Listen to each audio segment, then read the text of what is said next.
क्या नाम हुआ आपका? Dominic Paul. जी, सबसे पहले ये बताइए कहाँ के रहने वाले हैं? मैम देखिए, बेसिकली पापा की तरफ से तो हम बिहार के ही रहने वाले हैं, लेकिन मेरा ननिहाल ओरिजिनली मेरी माँ जो है साउथ इंडियन है। अच्छा, माँ साउथ इंडियन है साउथ आप? इंडियन है, इसीलिए काफ़ी साल वहाँ रह भी चुके हैं, वहाँ टीचिंग कर चुके हैं वहीं पर अपना एजुकेशन ख़त्म करने के बाद अच्छा वहाँ रहे हैं। जी। और पापा ऐसे मेरे यही मकसद के रहने वाले हैं वहीं पर। अच्छा, ये बताइए यहाँ कब से रहे? यहाँ हम 13 फरवरी इसी साल आए 2023 में। अच्छा, मतलब 2023 इसी साल आप? इसी साल, हाँ। मतलब ज़्यादा वक्त नहीं हुआ? 4 मंथ्स हो रहा है, 4 चार महीना, 4 महीना। अच्छा, ये बताइए यहाँ कैसे कैसे आ गए? यहाँ हमको एक्चुअली फील्ड कोऑर्डिनेटर एक जो है वही रेस्क्यू करके हमको यहाँ लाया रात को करीब 6:30-7 बजे। कहाँ थे आप?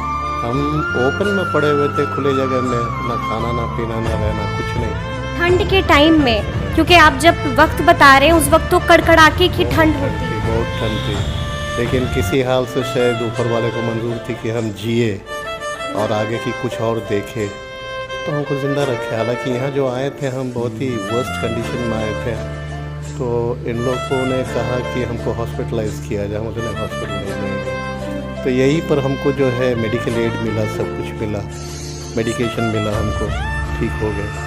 इनफैक्ट हमको शुगर भी है, बीपी है, सब कुछ है हमको।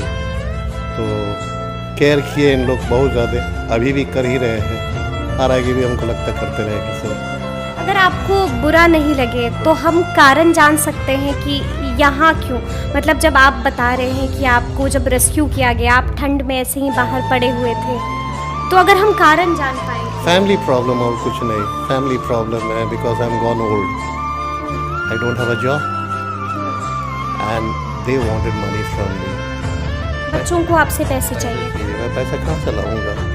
Since I am not working, how can I get the money? I can't. तो finally I was told to leave home.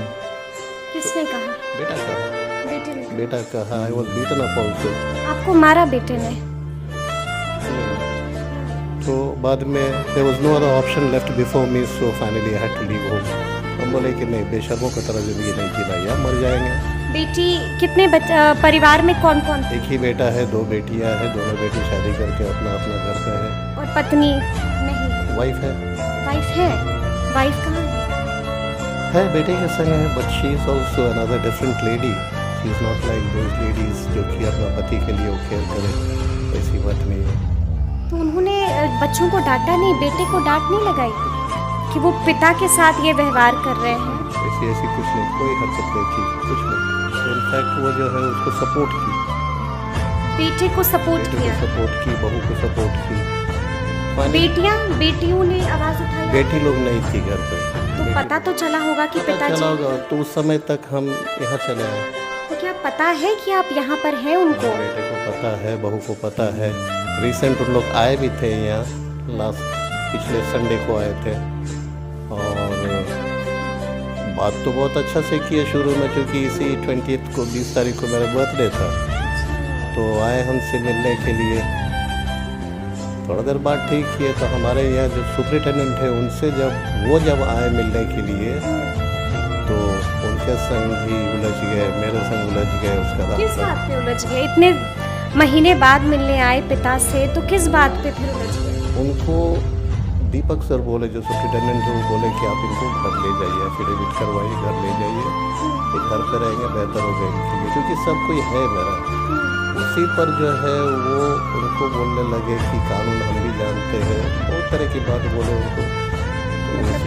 वहाँ पे भी भगजग हो गई, क्लैश हो गया वहाँ भी। तो बेटियों को तो पता अब तक चल गया होगा कि आप को पता है, लेकिन उन लोग नहीं आए, नहीं आए, ना फ़ोन किया?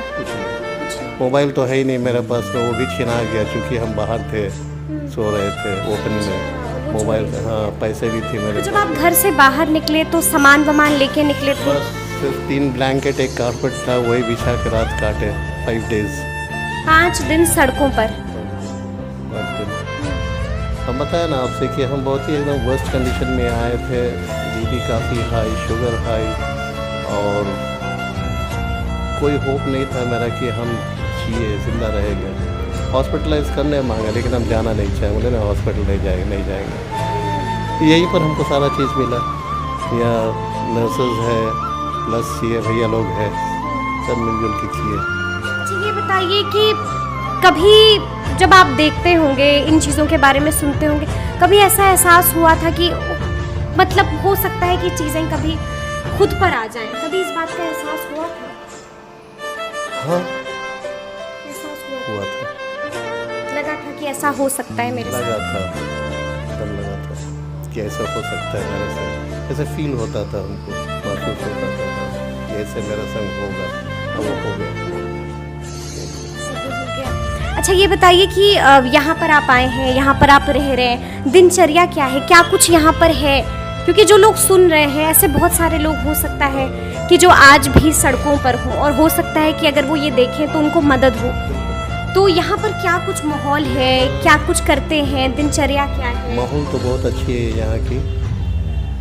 अपना यहाँ पर लेटेस्ट राइजिंग टाइम जो है जागने का 5 to 6 बीच में है, लेकिन हमारा शुरू से आदत है, चूँकि मैं एक एथलीट भी था, तो अच्छा, आप एक एथलीट भी थे? फुटबॉलर थे हम। क्या बात है। और सुबह 4 बजे सुबह भोर में उठने की आदत है, एक्सरसाइज करने की आदत है, तो अभी भी जाग जाते हैं। करते क्या थे आप? हम एक्चुअली टीचर थे, आप टीचर थे। अच्छा। सीनियर सेकेंडरी में टीचर थे, क्लास 11 तक जाते थे क्लास लेने के लिए, करंट अफेयर्स वगैरह, लिटरेचर, ये सब मेरे सब्जेक्ट्स थे।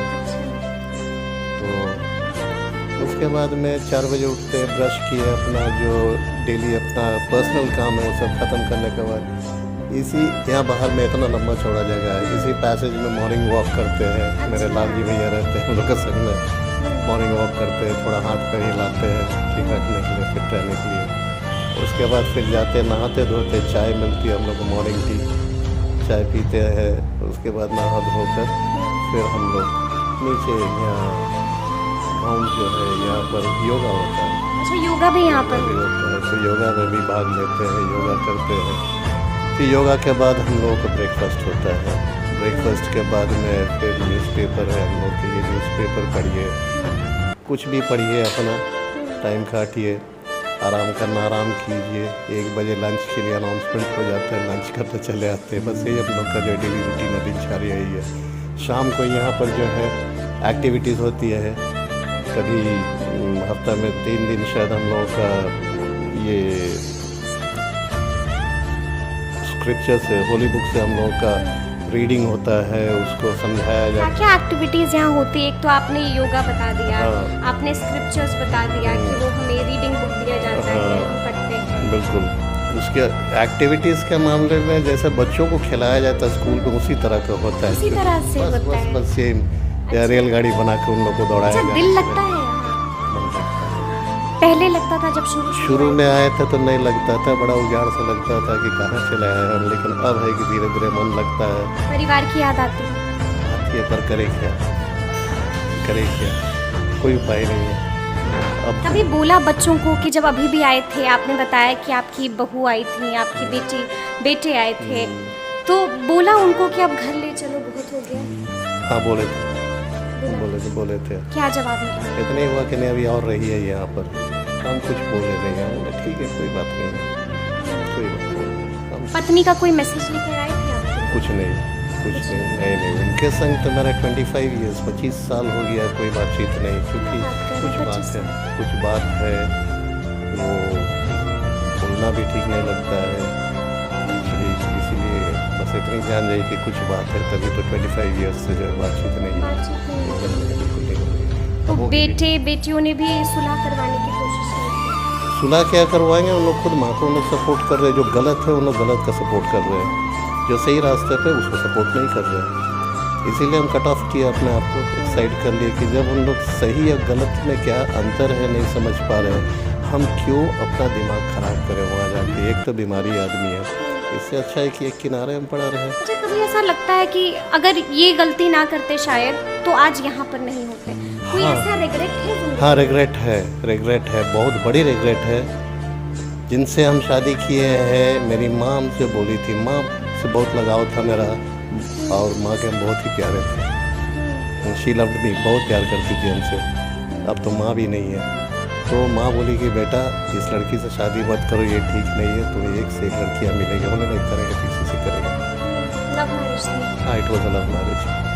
18 साल किसी हाल से कटा, 18 साल के बाद सब खत्म। तो शायद उतने ही दिन के लिए था मेरा ये सब, एग्जिस्ट किया, उसके बाद ख़त्म हो गया।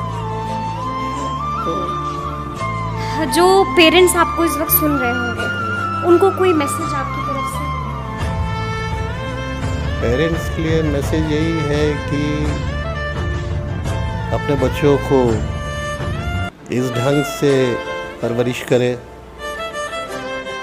दोनों माता पिता दोनों ही मिलकर, क्योंकि एक अकेले पिता या माँ का संभालने से बच्चे नहीं संभलते। दोनों को समझाना है, कुछ मॉरल वैल्यूज़ उन लोगों को बताना है, जिससे कि वो समझे कि हाँ एक्चुअली पापा और मम्मी क्या है। आप पहले ही बता चुकी है कि दे आर गॉड्स, भगवान है, भगवान के दूसरे रूप है उन लोग हम लोग के लिए। तो कम से कम गॉड को नहीं देखे, उनको देख लिए तो उनका संग में भी वही व्यवहार करना चाहिए जैसे हम लोग गॉड का संग करते हैं। ये होना चाहिए। कम से कम ये इतना बता दे, केवल खिलाने पिलाने से माँ बाप कोई नहीं बनते हैं। खिलाने पिलाने वाले तो बहुत मिलते हैं, यहाँ भी खिलाते पिलाते हैं।